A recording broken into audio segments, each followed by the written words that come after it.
The waifu wars continue as the dark history of Urashima Island comes to light.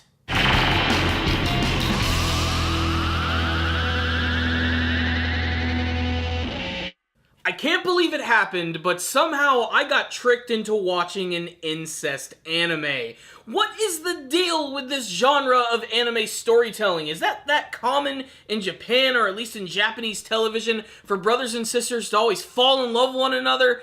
It's just kind of creepy, and a lot of that is tied into the actual lore of this episode of Island. The first episode was basically devoted to showing us the characters. This episode delves into the dark history of Urashima Island and its three main families. But for the most part, this was just an atmospheric episode, which is just setting up more of the mystery of the series, which is still completely mysterious and has no answers. But the actual, history of this island is actually kind of interesting. The three female leads and the main male lead all have names which are connected to people from the past of this island, and apparently in the past it was actually connected to the mainland, and there was actually a brother and sister named Rin and Setsuna, very similar to the ones that we have here. And since they were brother and sister and this is an anime, of course they fall in love with one another, and their love was forbidden, but they still continued to love each other anyway. And there was another woman by the name of Karen who was also in love with Setsuna during this time,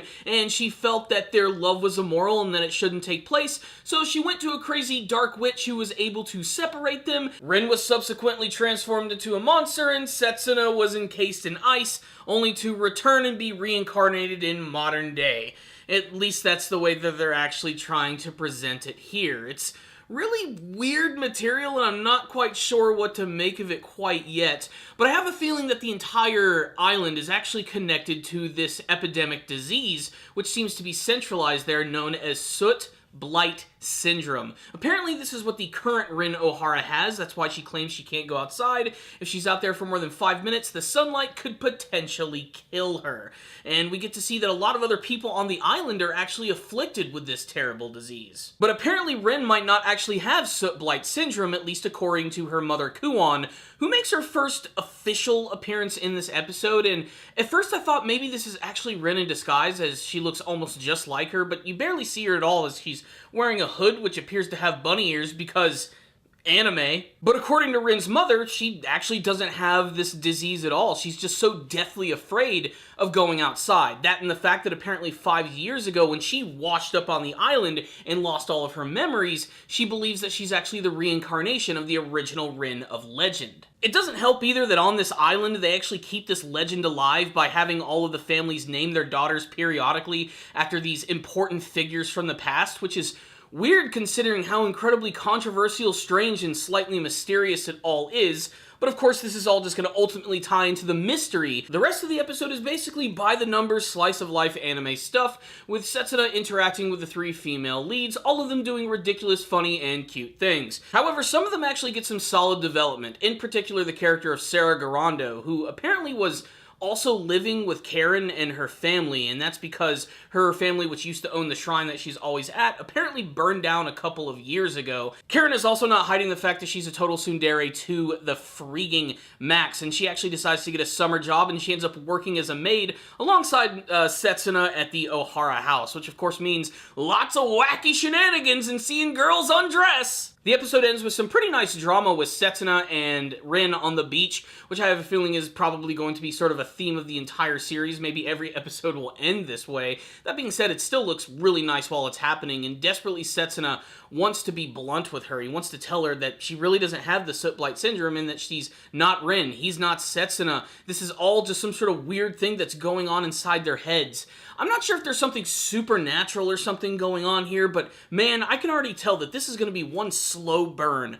of an anime series. It's all about the mystery. That's the core of Island, and I can't wait to see truly how it's all going to unfold. That being said, this episode was a nice dive into the lore of the actual world and was also incredibly atmospheric, which brings us to the rundown of this episode of Island. Like I said at the beginning of the review, I'm not too thrilled about the fact that I got baited into watching an incest anime.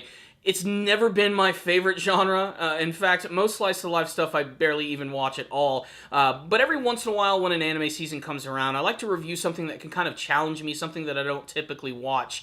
And Island thus far has been an interesting experience. In fact, the second episode barely didn't even do anything that different from the first one, aside from just introducing a little bit more about the history of this island and how it got connected off from the mainland, and delving into some of the bigger parts of these characters' identities, with Sarah being an orphan and Karen's mother just abandoning her in the past. Again, I think all of these events are going to be connected to what happened 5 years ago, but why it happened is still completely and utterly mysterious, and honestly, I do love all of that for it. Also, this episode was just really atmospheric and fun to look at, whether it be the actual soundtrack, which is really fantastic, or just the way the scenes really exemplify what those things are supposed to feel like. When you're outside and you see the heat and the heat waves and the characters sweating and just suffering under the sun, you truly feel it. It feels really hot when they're hanging out under the shade, cooling off, about to have some melon ice. It really starts to cool you off as well. It's those little things that really drive this one home and give it a lot of great atmosphere. The good character design doesn't hurt either. I still love the characters in this show. Some of them are kind of stereotypical and look like they could be picked from tons of other anime series, but still I really like them. Everybody is just very distinctive. But still, this is a show that's really going to be a slow burn, and I don't even know if I'm going to be fully satisfied by the end of the show, but I'm still here till the end to see what Island is eventually going to deliver. So that's my thoughts on this episode right here. A really nice episode that dived into the lore of the series. And hopefully the next episode will finally start to kick things into high gear, and we'll finally get some answers. For now, though, this is just going to be, I think, a little fun, romantic, mysterious series that you need to check out if you're into that type of thing. And if you're into brothers and sisters just doing their thing too, I guess it's for you too. I don't know why. Maybe this is for the Oremo fans out there.